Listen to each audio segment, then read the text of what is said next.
شاہ عطار پر ہر آن رحمت کی نظر رکھنا، شاہ عطار پر ہر آن رحمت کی نظر رکھنا، کرے دن رات یہ سنت کی خدمت یا رسول اللہ۔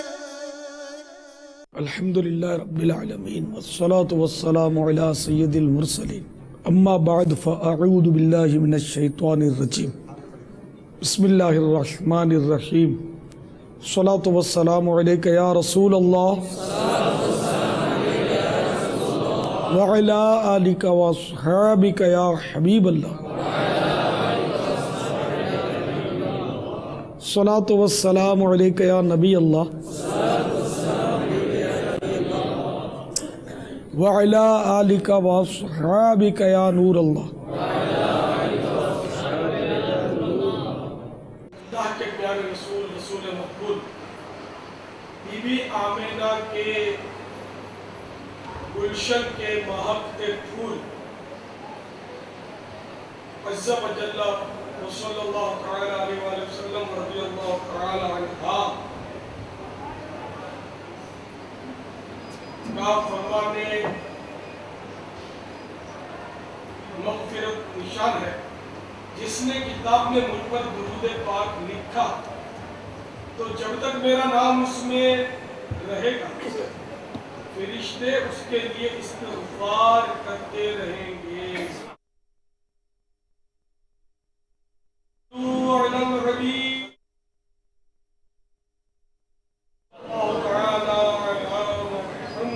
ام المؤمنین حضرت سیدتنا عائشہ صدیقہ رضی اللہ تعالی عنہ فرماتی حضور پرنور شافع یوم النشور صلی اللہ تعالی علیہ وسلم نے محلوں میں مسجدیں بنانے کا حکم دیا، اور یہ کہ وہ صاف اور خوشبودار رکھی جائیں۔ تو میٹھے میٹھے پیارے میرے اسلامی بھائیوں، آج رمضان المبارک کی 22ویں شب ہے، سینہ ہجری 1429، ہر طرف معتکفین کی بہاریں۔ ابھی جو حدیث پاک آپ نے سنی اس میں دو باتوں کی تلقین ارشاد فرمائی، ایک تو یہ کہ مسجدیں بنانا، اور دوسرا یہ کہ ان کو صاف اور خوشبودار رکھنا۔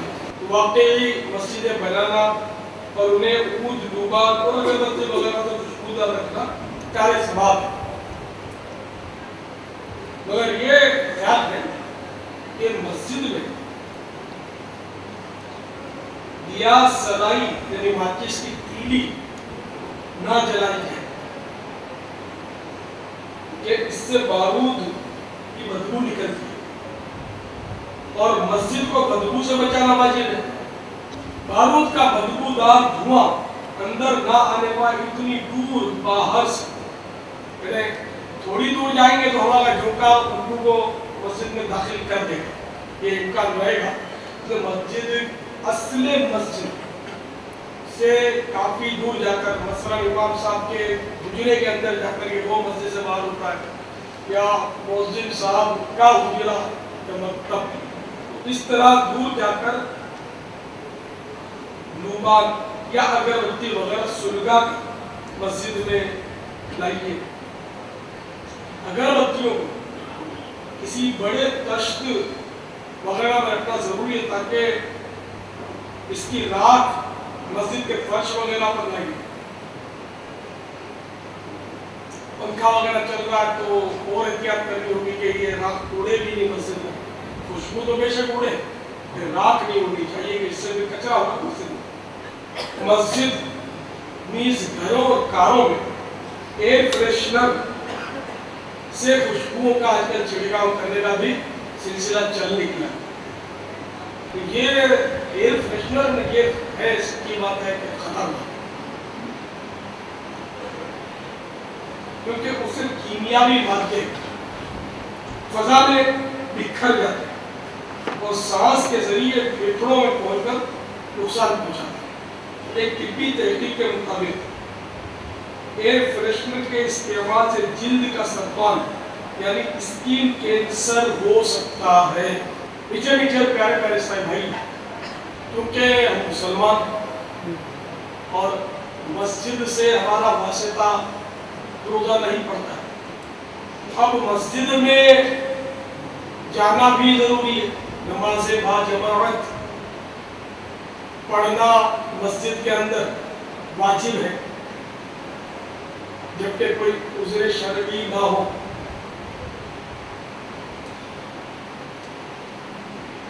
اب اس کے لیے یہ ذہن میں رکھیے کہ اپنے کپڑے، اپنے بدن، اپنے منہ وغیرہ سے کسی قسم کی بدبو نہ آتی ہو، یہ بھی ایک خیال میں رکھنے کی بات ہے۔ لہذا بھوک سے کم کھانے کی عادت بنائی ہے، یعنی ابھی خواہش باقی ہو کھانے کی کہ ہاتھ روک دیجیے، اگر خوب لٹ کر کھاتے رہے اور وقت بے وقت سیخ کباب، برگر، آلو چھولے، اس سے آئس کریم، ٹھنڈی بوتلیں وغیرہ پیٹ میں پہنچاتے رہے، پیٹ خراب ہو گیا تو خدا نہ خاصا گندا دہانی یعنی منہ سے بدبو آنے کی بیماری گھر گئی تو سب تیار ہو جائے گا، کیونکہ منہ سے بدبو آتی ہو تو مسجد کا داخلہ حرام حرام، یہاں تک کہ جس وقت منہ سے بدبو آ رہی ہو اس وقت با جماعت نماز پڑھنے کے لیے بھی مسجد میں آنا گناہ ہے، یعنی مسجد میں داخل نہیں ہو سکتا، جماعت سے نماز بھی نہیں پڑھ سکتا۔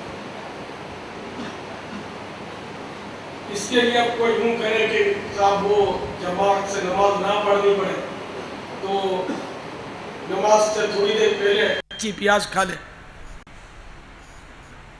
تو منہ میں بدبو ہو جائے گی، کچا لہسن کھا لے، کچی مولی کھا لے، یہ عام طور پہ ہمارے رائتوں میں کچا لہسن پیس کر ڈالا جاتا ہے تو منہ میں بدبو ہو جائے گی۔ اسی طرح کچو مر میں کچی پیاز تو اس کا اہم جز ہے، خاص حصہ ہے، اور جو سلاد پیش کیا جاتا ہے مولی اس کا خاص حصہ ہے، مولی ہے، کچی پیاز ہے، تو یہ چیزیں کھا لے تو منہ میں بدبو ہو جائے گی تو جماعت سے نماز پڑھنے کے لیے مسجد میں نہ جانے کی رخصت ہو جائے گی۔ اگر کوئی یوں سمجھ کر قصداً منہ میں بدبو کی صورت نکالے تو یہ ذہن میں رکھیے کہ گناہ گار ہوگا۔ تو نماز کے لیے جانے سے پہلے قصداً منہ کو بدبودار نہیں کر سکتے۔ اگر بالفرض کوئی ایسی چیز کھا لی تھی اور اب منہ میں بدبو ہو گئی اور مسجد میں جانے کا وقت آیا تو یہ ضروری ہے کہ منہ کی بدبو دور کر لے، منہ کو اچھی طرح صاف کر لے، لیکن یہ کچی پیاز اور کچا لہسن کھانے کے بعد منہ کا صاف ہونا فوری طور پر بہت مشکل ہے، نہیں ہوتا، بدبو نہیں جاتی، دیر لگتی اس کو۔ تو اس لیے ایسی چیزیں کھانے ہی کی عادت نکالی جائے۔ کچی عمر بھی کھانا ہے تو اس میں کچا ٹماٹر ڈالنے میں حرج نہیں، اس میں بدبو نہیں ہوتی، پودینہ ڈال دیا تو یہ تو خوشبودار ہوتا ہے، دھنیا بھی خوشبودار ہوتا ہے، تو ایسی چیزیں اس میں ڈالی جائیں، ہری مرچیں ڈال دی، گھر میں یہ سمجھا دیا جائے کہ کچی پیاز یا کچا لہسن یہ نہ کھائے۔ سردیوں میں خود ہماری برادری میں، میمن برادری جو ہے گجراتی برادری ہے، ان میں باجرے کی روٹی کے ساتھ کچا لہسن مسل کر اس کی ایک غذا بنائی جاتی ہے گھی وغیرہ ڈال کر، تو یہ سردیوں کی خاص ڈش ہے ہمارے یہاں، مگر لہسن اس میں وہ ہرا لہسن ہوتا ہے، کچا ہی ہونا ضروری ہے، اس میں پکا کر ڈال نہیں سکتے، تو وہ غذا نہیں بنے گی، یہ ڈالا جاتا ہے۔ تو ایسی چیز اگر کھائی تو منہ میں بدبو تو ٹھیک ٹھاک ہو جاتی ہے، مسجد میں نہیں جا سکتی، اسی طرح گاجر کا اچار بناتے ہیں. ہمارے ہاں یہ ہو سکتا ہے آپ کے یہاں بھی بنائے جاتے ہوں. ہمارے ہاں یہ خاص جو ہماری برادری ہے میمن یا گجرات صوبہ گجرات ہند سے جن کا تعلق ہے تو ان کے لیے میں عرض کر رہا ہوں کہ وہ گاجر کا اچار بناتے ہیں. اس میں کچا تیل ڈالتے ہیں, کچی لال پسی مرچ ڈالتے ہیں. اس وقت تک تو ٹھیک ہے, نہ گاجر میں بدبو ہے نہ تیل کھانے کی بدبو نہیں آتی. اگر تیل سرسوں کا ہے تو اور بات ہے, سرسوں کے تیل میں کچھ بدبو سی ہوتی ہے. کچی لال مرچ ڈالی اس میں بدبو نہیں ہے, لیکن اس میں ایک بس آزمائش یہ کہ اس کا جو اہم حصہ ہے کہ کچا لہسن بھی پیس کے ڈالتے ہیں اس میں, تو وہ اچار جو ہے یہ بھی بدبودار ہوتا ہے. تو اب نماز سے پہلے کھانا کھایا اور یہ اچار اگر کھایا, گاجر کے موسم میں یہ خاص کر ہم لوگوں کے اب بنایا جاتا ہے, تو اس طرح وہ مسجد کا داخلہ جو ہے اگر منہ میں بدبو ہے, اس حالت میں مسجد میں گیا تو الٹا گناہگار ہوا. تو اپنے گھروں میں ایسی چیزوں پر پابندی لگائیے. جو مدنی چینل کے ذریعے مجھے سن رہے ہیں یا براہ راست فیضان مدینہ میں بھی ہزاروں عیسائی بھائی سن رہے ہیں, تو جن کی گھر میں چلتی ہو, بچے اگر چھوٹے چھوٹے تو وہ بولیں گے تو شاید گھر میں لڑائی ہوگی. تو جو بڑے ہیں جو گھر کے ذمہ دار ہیں وہ مہربانی کر کے میری اس گفتگو کی اہمیت کو سمجھیں کہ اپنے آپ پر مسجد میں داخلے پر پابندی نہ لگائیں. لیکن یہ کہ جن کے منہ میں بدبو آتی ہے وہ باز نہیں رہتے, مسجد میں داخل ہو جاتے. کئی معتکف بیٹھے ہوں گے کہ جن کے منہ میں بدبو ہوگی, مسجد میں اعتکاف کر رہے ہوں گے, حالانکہ مسئلہ یہ ہے کہ اب یہ اعتکاف میں نہیں بیٹھ سکتے, ان کو بھاگنا پڑے گا ان سے, کہ ان کی بدبو کی وجہ سے فرشتوں کو تکلیف ہو رہی ہے. منہ صاف نہیں کر سکتے اعتکاف میں, آسانی سے کرنا پڑے گا. وضو خانے الحمدللہ جیسے فیضان مدینہ یہاں تو وافر مقدار میں, تو دیگر مسجدوں میں اتنے معتکف نہیں ہوتے, تھوڑے سے تو معتکف ہوتے ہیں. وہ حسب ضرورت یہاں وضو خانے اپنے آپ بہت وسیع ہیں, بہت کثیر نل ہیں, کثیر استنجا خانے ہیں. تو آپ کو اچھی طرح مسواک کرنی ہوگی, خوب مسواک کریں گے نا اچھی طرح تو انشاءاللہ بدبو منہ کی دور ہو جائے گی. آپ کریں گے تو ہوگی نا, مگر مشکل یہ ہے کہ آپ زیادہ مسواک کو رگڑیں گے تو شاید ہو سکتا ہے کہ بہت سے ایسے ہوں گے جو بولیں گے ہمارے دانتوں میں خون آ جاتا ہے. ایسا بھی ہوگا. یہ دانتوں میں خون کیوں آتا ہے, اس کی میں دو وجوہات سمجھ سکا ہوں اپنے تجربات کی روشنی میں. ایک تو دانتوں میں خون آتا ہے زیادہ کھانے سے اور کم چبا کر نگل جانے سے, اور اسی طرح ثقیل غذائیں, وزنی غذائیں. اب آپ وزنی کو سمجھتے ہوں گے وہ ترازو میں جو وزنی ہو, نہ ترازو کی وزنی نہیں, وہ ہاضمے کے لحاظ سے وزنی. جیسے کہ جن چیزوں میں تیل ہوتا ہے, گھی ہوتا ہے, یہ وزنی چیزیں مانی جاتی ہیں. تو تیل اور گھی یہ وزنی ہے, یعنی ان کو ہضم ہوتے ہوئے دیر لگتی ہے. چربی اس کو ہضم ہوتے ہوئے دیر لگتی ہے. تلی ہوئی چیزیں پہاڑ سے زیادہ وزنی ہوتی ہیں, دیکھنے بہت ہلکی پھلکی ہوتی ہیں, بڑا جی چاہتا ہے کہ اس کو تو کیا ابھی کھایا چبایا کیسا مزہ آیا, کیا اس میں کیا خرابی ہے. یہ تو آنتوں سے پوچھو گے کیا خرابی ہے اس میں, اپنے معدے سے پوچھو گے اس میں کیا کیا آفتیں ہیں. منہ کو کیا پتا, منہ کو تو مزہ آ رہا ہے, بڑا ٹیسٹ آ رہا ہے, مگر یہ ٹیسٹ آدھے منٹ کا ہے, باقی جو پیٹ میں جا کر تباہی مچانی ہے وہ مچائے گی. تو اس لیے گھی تیل والی چیزیں, میدے والی چیزیں وزنی ہوتی ہیں, جس میں میدا ہو وہ وزنی ہوتی ہے. مٹھائیوں میں عام طور پہ میدا ہوتا ہے, پراٹھا میدے کا, میدا اس میں بکثرت ہوتا آٹے کا ہے, لیکن بہرحال آٹے ہی کا ہے ایک اہم جز ہے میدا. اسی طرح یہ جو نمکوں کی آئٹم ہوتی ہیں ان میں بھی اکثر میدا استعمال ہوتا ہے. تو اس طرح میدے کی غذائیں, میٹھی غذائیں, میٹھی ڈش بھر بھر کے چینی ڈالتے ہیں, یہ بھی ہاضمے کو ٹھیک ٹھاک تباہ کرتی ہے. ہاں اگر ہر چیز اعتدال سے ہو نا تو سب کی بدن کو ضرورت رہتی ہے، لیکن ہمارے یہاں اعتدال کا کوئی معیار ہی نہیں ہے. جو آیا ہپ، جو آیا ہپ، جو ہاتھ میں آیا وہ ہپ. تو اس طرح پیٹ تباہ، ہاضمہ تباہ.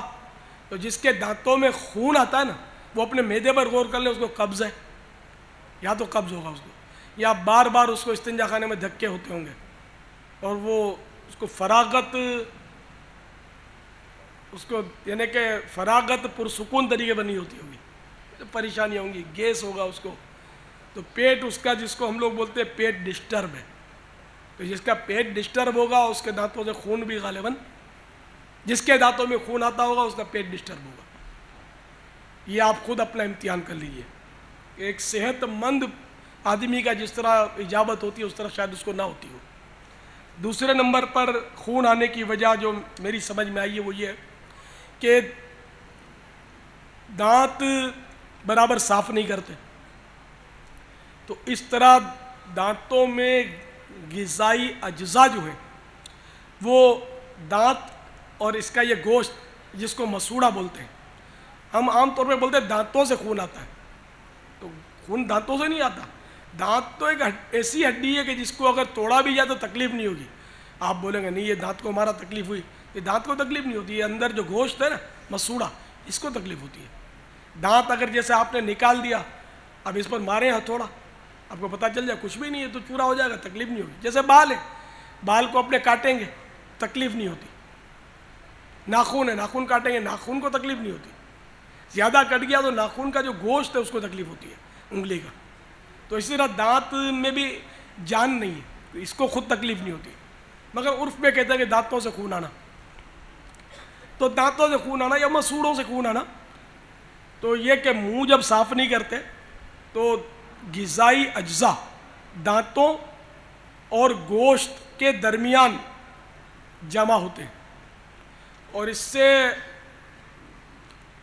وہ ٹارٹر، ایک کے مطلب یعنی کہ چونا جمتا ہے، چونے کی طرح سخت چیز جمتی ہے جس کو ٹارٹر بولتے ہیں، یہ جمتا ہے. تو جب یہ جمتا ہے نا اندر، تو یہ گوشت کی تہ کچھ ابھر جاتی ہے، اونچی ہو جاتی ہے، اور یہاں تھوڑا سا گیپ ہو جاتا ہے. تو انگلی لگی آیا خون، مسواک لگی نکلا خون، آپ نے سیب کو چک مارا نکلا خون، روٹی کا نوالا چبایا نکلا خون. تو ابھی کیا یہ خون نکلے گا اور یہ جائے گا پیٹ میں. اب اگر اتنا خون نکلتا ہے کہ تھوک سرخ کر دیتا ہے تو یہ آپ کے پیٹ میں گیا، تو اس کو تو کھانا بھی حرام ہے. اس خون کو جان بوجھ کر اگر کھائے گا اس خون کو تو گناہ گار ہوگا. ایسا لال تھوک اگر جان بوجھ کر نکلے گا تو گناہ گار ہوگا. تو ایسا خون کا مریض ٹرائی کر لے کہ اس کو کھانے سے پہلے اگر یہ انگلی لگائے گا نا، دبائے گا تو خون نکلے گا، کھانا کھانے کے بعد دبائے گا تو نہیں نکلے گا. یہ بھی تجربہ کر لے. تو کھانا کھانے سے پہلے نکلا اور کھانا کھانے کے بعد نہیں نکلا، اس میں حکمت کیا کھانے کی طاقت کی وجہ سے خون رک گیا؟ نہ دراصل آپ نے کھانا چبایا، بوٹی چبائی، تو اس کو غذا ٹکراتی رہی مسوڑوں سے، تو وہ خون رستا رہا، اس میں سے رس کر جو جمع ہوا تھا نا وہ نکل گیا اور آپ کے پیٹ میں تشریف لے گیا. تو اس لیے اب نہیں آئے گا کچھ دیر تک. یہ اس کی بہت بڑی آفت ہے جس کی طرف توجہ عام طور پر لوگوں کو نہیں. میں مسواک کیوں نہیں کرتا تو میرے دانتوں میں خون آتا ہے، یہ عام شکایت ہے. وجہ وہی کہ یا تو یہ دانتوں کی صفائی نہیں کرتا، یا دونوں وجہ ہے کہ آنتوں کی بھی صفائی نہیں کرتا اور دانتوں کی بھی صفائی نہیں کرتا، آنتوں کو نہیں بچاتا. تو اس کے لیے آپ کے لیے علاج، آپ ڈینٹسٹ کے پاس جائیں گے تو وہ آپ کو اسکیلنگ کرے گا، وہ اپنے مڑے ہوئے آلے سے یہ نکالے گا، 2 دانت 3 دانت وہ نکالے گا، اس میں سے وہ ٹاٹر آپ کو دھکے کھلاتا رہے گا، 500 روپے لیتا رہے گا. آپ خوش ہوتے رہیں گے میرے دانتوں کا علاج ہو رہا ہے. پھر وہ آپ کو مشورہ دے گا کہ 6 مہینے کے بعد آپ اسکیلنگ کروا لیا کریں. آپ دھکے کھاتے رہو، پیسے دیتے رہو، علاج نہیں ہونا. عارضی طور پہ خون بند ہو جاتا ہے، لیکن پھر جب کیونکہ آپ نے دانتوں کی صفائی کا اہتمام کرنا نہیں ہے نا، اور آپ کا خون بند نہیں ہونا. مسواک آپ کو کرنی نہیں ہے، مسواک کرنا آتی نہیں ہے. مسواک تو خوب اچھی طرح جب تک نہیں کریں گے دانتوں کی صفائی ہوگی نہیں. نیز جب جب موقع ملے کھانے کے بعد چائے پینے کے بعد، آپ نے شاید مجھے بھی دیکھا ہو کہ میں چائے پینے کے بعد عموماً منہ میں پانی لے کر پھراتا ہوں.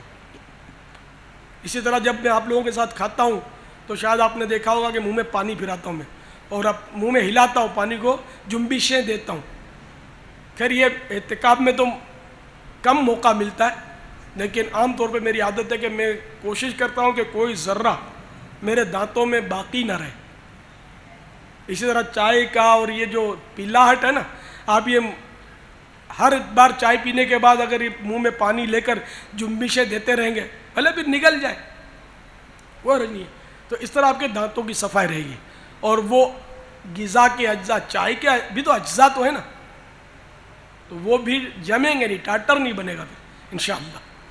تو آپ کے دانتوں میں خون جو ہے نا وہ نہیں آئے گا انشاءاللہ. تو یہ دونوں صورتیں آپ نے کرنی ہیں. آپ پانی کے لیے یہ بھی کر سکتے ہیں جس کے پاس مطلب موقع ہے، جیسے کہ اب آپ بیٹھے ہوئے اور بیٹھے بیٹھے مطالعہ فرما رہے ہیں، لکھ رہے ہیں، تو اس وقت منہ میں پانی کی کلی بھر لیں، پانی ہلاتے رہیں اور اپنا کام بھی کرتے رہیں، تو یہ منہ کی صفائی بھی ہوتی رہے گی. پھر بھلے پی جائیں، چاہے تو اگل دیں، نگل جائیں، جو آپ کی مرضی ہے کریں، منہ کی صفائی ہوتی رہے. اسی طرح آپ چائے پینے کے بعد، کھانے کے بعد یہ کلی جب ڈالیں گے، آپ خود دیکھیں گے کہ اس میں بوٹی کے اجزاء، چاول کے اجزاء، بلکہ بہت باریک اجزاء جو ہے نا وہ اس منہ کے پانی کے رنگ کو بدل دیں گے. پانی وہ جیسا آپ نے بالکل یہ صاف ستھرا پانی ہے نا، یہ اس میں کچھ نہ کچھ پیلاہٹ اور سفیدی اور کوئی گاڑھا پن آ جائے گا. تو یہ سارا کچرا جو ہے آپ نے نکالا کلی منہ میں ہلا ہلا کر، ورنہ یہی کچرا آپ کے لیے ٹاٹر بناتا، دانتوں کو میل کی تہ چڑھاتا، تو کیا کیا آفتیں ڈھاتا. تو یہ بھی ایک طریقہ ہے، لیکن بہترین طریقہ مسواک. اگر وقتاً ہم مسواک کرتے نہیں ہیں، مسواک صرف وضو کے لیے ہی اگر کر لیں تو بڑی بات ہے.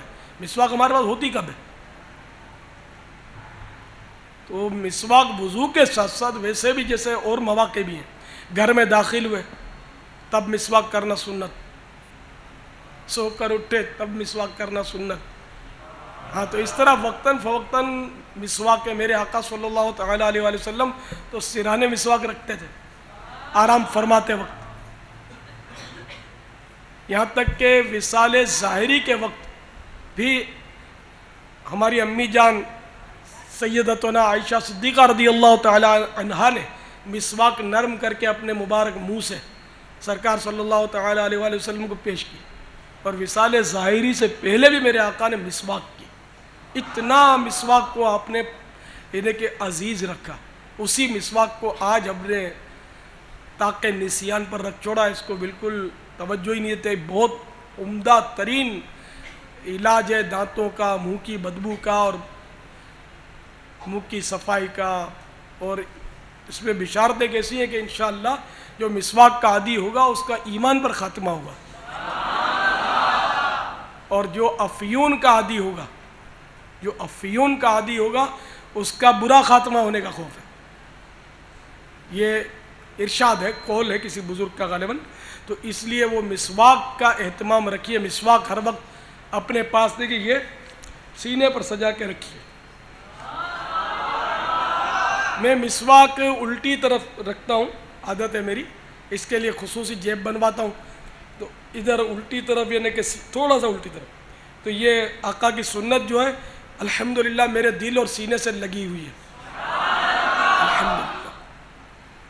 آپ بھی اس کا اہتمام کیجیے، آقا کی سنت سے محبت کیجیے، انشاءاللہ دونوں جہاں میں بیڑا پار ہو جائے گا.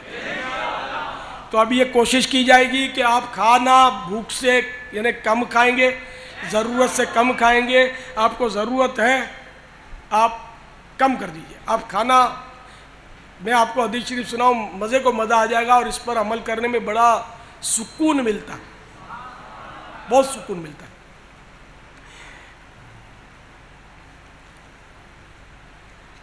کہ حدیث پاک میں یہ مضمون موجود ہے کہ جب کوئی بندہ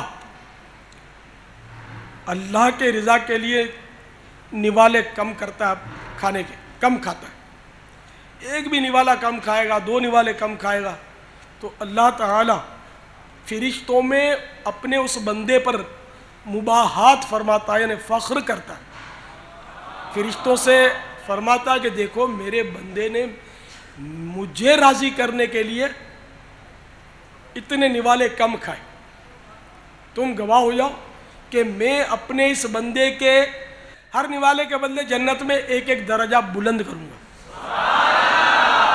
مثلاً آپ نے اپنے کھانے میں روزانہ آپ مثال کے طور پر 28 نوالے کھاتے ہیں، تو آپ نے 3 نوالے کم کر دیے، 25 نوالے کھائے، تو یہ اللہ کی رضا کے لیے جب کہ آپ نے کیا، اب جی نہیں چاہتا اور چھوڑ دیا تو اس کا تو ثواب کیا ملے گا؟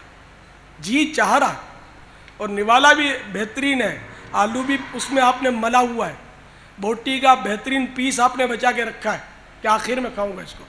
یہ عام طور پر نیچر ہوتی ہے بعضوں کی کہ وہ اچھا نوالا تر نوالا آخر بچا کر رکھتے ہیں، یہ چھوٹے بچوں کو بھی یہ دیکھا گیا ہے کہ اس طرح یہ بعض اوقات کرتے ہیں۔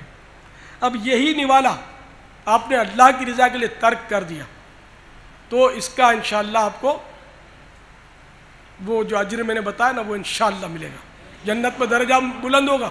تو جنت میں درجہ بلند اسی کا تو ہوگا کہ جو جنت میں بھی جائے گا، تو اس میں تو جنت کی بشارت بھی تو سمجھ میں آ رہی ہے کہ انشاءاللہ اس میں یہ بھی سمجھ میں آ رہا ہے کہ ایمان پر خاتمہ بھی ہوگا، اندر شدہ کہ ایمان پر خاتمہ ہوگا تو ہی جنت میں جائے گا، اور جنت میں جائے گا تو ہی درجات اس کے بلند کیے جائیں گے، الحمدللہ۔ تو اچھا، اب نوالا بچائے کون، اس پر ذرا غور کر لیجئے۔ آپ نوالا بچائیں گے تو کہیں ایسا نہ ہو کہ ضائع ہو جائے، گھر والے پھینک دیں، تو آپ کوشش کیجئے کہ کھانا شروع کرنے سے پہلے ہی آپ کے مثال کے طور پر وہی 28 نوالے کی بھوک تھی، اب اتنا حساب کا ہے اپنے تو جو آیا اندر تو نہیں، کچھ حساب بھی کیجئے، تھوڑا اندازہ لگائیے۔ تو اب مثلا آپ نے وہ آپ کی مخصوص مٹی کی پلیٹ میں آپ نے کھانا نکالا کہ اتنا کھانا میں کھاؤں گا، اب اور یہ آپ کے لیے یعنی کہ پیٹ بھر دیتا ہے، اب اس میں سے آپ 2-3 نوالے جتنا کھانا نکال کر واپس ڈال دیں بڑی ڈش میں یا پتیلے میں، یا اندازے سے نکالیں ہی اتنا کم، یہ اللہ نیتوں کو جانتا ہے، آپ نکالیں ہی کم، 3 نوالے کا کم نکالیں اپنے ڈش میں، تو وہی آپ نے 3 نوالے کم کر دیے نا، تو وہی ثواب انشاءاللہ ملے گا۔ اچھا، اب میرے جیسا آدمی ہے کہ جس سے 2-4 عیسائی بھائی محبت کرتے ہیں، بڑی عقیدت کا مظاہرہ کرتے ہیں، اور میں بچا کر دوں تو ان کی دل جوئی ہوتی ہے، تو اس میں مجھے ثواب کمانے کا بہت موقع ملتا ہے کہ میں اپنی پلیٹ میں کچھ نوالے، 1 نوالا، 2 نوالے، 5 نوالے موقع کی مناسبت سے چھوڑ دوں، یا کھانے کے دوران بھی کسی کو دے دوں۔